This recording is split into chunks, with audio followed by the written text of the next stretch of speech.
नमस्कार दोस्तों। अगर किसी व्यक्ति की सांस बहुत ज़्यादा फूलती है, हल्का सा चलने पर ही सांस फूलने लग जाती है, सीढ़ी चढ़ता है तो सांस चढ़ने फूलने लग जाती है, या बिस्तर पर लेटे लेटे भी सांस फूलने लग जाती है, तो इस समस्या को कभी भी हल्के में नहीं लेना चाहिए। इस समस्या को हमेशा गंभीरता से लेना चाहिए, क्योंकि ये कुछ खतरनाक कारणों की वजह से हो सकती है और आगे चलकर ये समस्या जो है एक जानलेवा बीमारी साबित हो सकती है। तो चलिए आज हम इस समस्या के कारण और मेडिसिन की बात कर लेते हैं, जिसकी हेल्प से आप अपनी सांस फूलने की समस्या को हमेशा के लिए ठीक कर सकते हैं। तो शुरू कर लेते हैं। वैसे तो सांस फूलने के बहुत सारे कारण हो सकते हैं, इसके मेनली 3 कारण होते हैं। तो 3 कारण कौन कौन से होते हैं? एक तो फेफड़ों अगर आपके कमज़ोर है तो उसकी वजह से सांस फूल सकती है। दूसरा, अगर आपका दिल कमज़ोर है तो उसकी वजह से भी सांस फूल सकती है। तीसरा कारण है, अगर आप में खून की कमी है, हीमोग्लोबिन की कमी है, तो अभी आपकी सांस फूल सकती है। तो हम इन तीनों ही कारणों की हम डिटेल में बात करेंगे। तो चलिए हम पहले कारण की बात कर लेते हैं, फेफड़े की कमजोरी की वजह से सांस फूलना। जिस व्यक्ति का फेफड़ा कमज़ोर हो जाता है उसकी धड़कनें जो है वो तेज़ हो जाती है। हल्का सा सामान उठाने पर ही उसकी धड़कनें बहुत ज़्यादा बढ़ जाती है, सांस फूलने लग जाती है। ये व्यक्ति जानता है कि मुझे सांस की प्रॉब्लम है, मुझे अस्थमा की प्रॉब्लम है, जिसकी वजह से मेरे फेफड़े जो हैं कमज़ोर हो गए हैं। ऐसे लोगों को लगातार खांसी की समस्या बनी रहती है या फिर ब्रोंकाइटिस की समस्या बनी रहती है, जिसकी वजह से उसके गले से सीटी की आवाज़ आती है, सीटीसी की आवाज़ आती रहती है। आपने सुना भी होगा, बहुत लोग जब बोलते हैं तो उसके सीटीसी की आवाज़ आती है।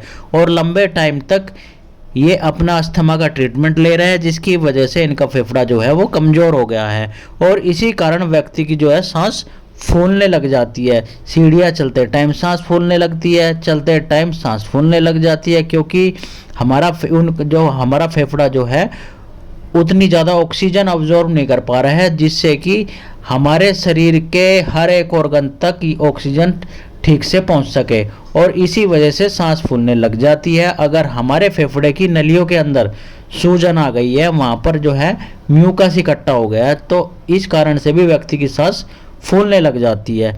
तो ऐसे में हम 2 होम्योपैथिक मेडिसिनों का इस्तेमाल करते हैं और करना भी चाहिए। पहली मेडिसिन है एस्पिडोस्पर्मा मदर टिंचर। ये सांस फूलने की सबसे अच्छी मेडिसिन है, ये ऑक्सीजन के स्तर को बढ़ाती है। और दूसरी मेडिसिन है ब्लाटा ओरिएंटलिस मदर टिंचर।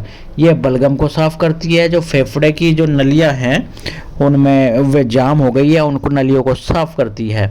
आपको क्या करना है, इन दोनों मेडिसिन की मतलब aspidosperma mother tincture, blatta orientalis mother tincture, इन दोनों की 15-15 बूंद आधे कप पानी में सुबह दोपहर शाम 3 टाइम लेना है और लंबे टाइम तक लेना है। देखेंगे कि 1.5 से 2 महीने में ही जो आपकी सांस फूलने की समस्या थी उसमें आराम मिलने लगेगा, और फिर आप इस मेडिसिन को कंटिन्यू कर सकते हैं जब तक कि आपकी सांस फूलने की समस्या पूरी तरीके से ठीक ना हो जाए।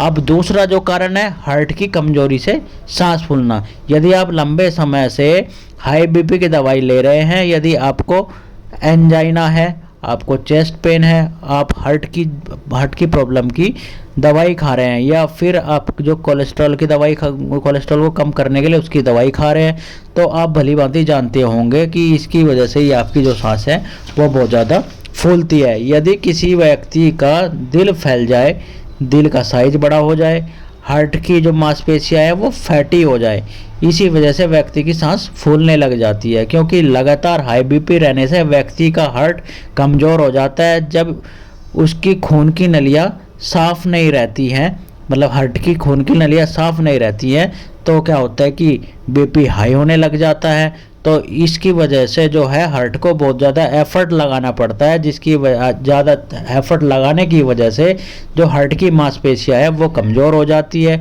और फिर व्यक्ति की जो सांस है वो फूलने लग जाती है। ऐसे में व्यक्ति को हार्ट को मजबूत करने के लिए और कोलेस्ट्रॉल को कम करने के लिए क्रेटागस ओक्जेंता मदर टिंचर का जरूर इस्तेमाल करना चाहिए, और इसके साथ में एस्पिडोस्पर्मा का इस्तेमाल करना चाहिए। एस्पिडोस्पर्मा का तो मैंने बता ही दिया है आपको पहले कि ये जो सांस फूलने की समस्या है उसको ठीक करती है और ऑक्सीजन के स्तर को बढ़ाती है। तो आपको अगर मतलब कि हार्ट की कमजोरी की वजह से आपकी सांस फूलती है, तो इसमें आपको क्या करना है, एस्पिडोस्पर्मा मदर टिंचर और आपकी क्रेटागस ओक्जेंता मदर टिंचर, इन दोनों की 15-15 बूंद आधे कप पानी में सुबह दोपहर शाम 3 टाइम लेनी है, और अगर आप 3 से 4 महीने लेंगे तो आपकी जो हार्ट की कमजोरी है वो दूर हो जाएगी, आपकी जो सांस की प्रॉब्लम है वो पूरी तरीके से ठीक हो जाएगी, आपका कोलेस्ट्रॉल का स्तर भी कम हो जाएगा, आपकी सांस फूलनी पूरी तरीके से बंद हो जाएगी। अब चल लेते हैं तीसरे कारण की तरफ, खून की कमी के कारण सांस फूलना या शारीरिक कमजोरी के कारण सांस फूलना।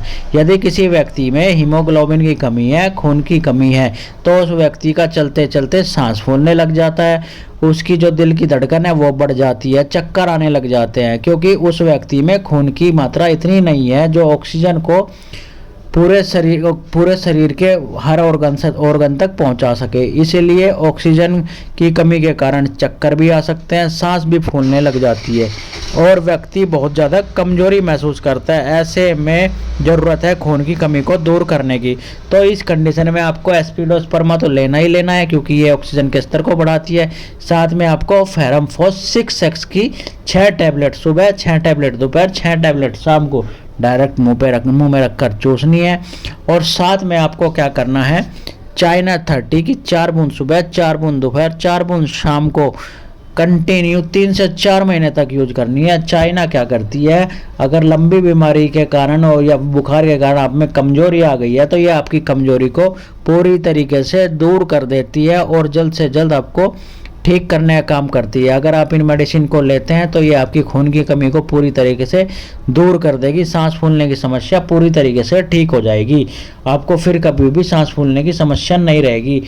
अगर आपको इन तीनों कारणों में से कोई भी एक कारण है तो आप अपनी मेडिसिन चूज करके अपनी मेडिसिन ले सकते हैं और अपनी सांस फूलने की समस्या से पूरी तरीके से छुटकारा पा सकते हैं। आशा करता हूँ आपको मेरी इन्फॉर्मेशन अच्छी लगी होगी। अगर आपको इन्फॉर्मेशन अच्छी लगी है तो मेरे चैनल को लाइक करना ना भूलें, शेयर करना ना भूलेगा और साथ में सब्सक्राइब जरूर करें। आप खुद भी सब्सक्राइब करें, अपने जानने वालों से भी सब्सक्राइब करें और साथ में बेल आइकन ओपन करना ना भूलें, जिससे कि मेरी वीडियो का नोटिफिकेशन आप तक जल्द से जल्द पहुंच सके और आप मेरी वीडियो का बहुत ज़्यादा फ़ायदा उठा सके। आशा करता हूँ आपको अच्छी लगी होगी और साथ में सजेस्ट भी करते रहे कि मुझे किस वीडियो पर, मतलब किस बीमारी पर नई वीडियो लेकर आनी चाहिए। मैं उसी नई बीमारी पर नई वीडियो लेकर के आ जाऊँगा आगे आने वाले टाइम में। तो चलिए फिर मिलते हैं कल नई वीडियो के साथ में। Thank you, bye.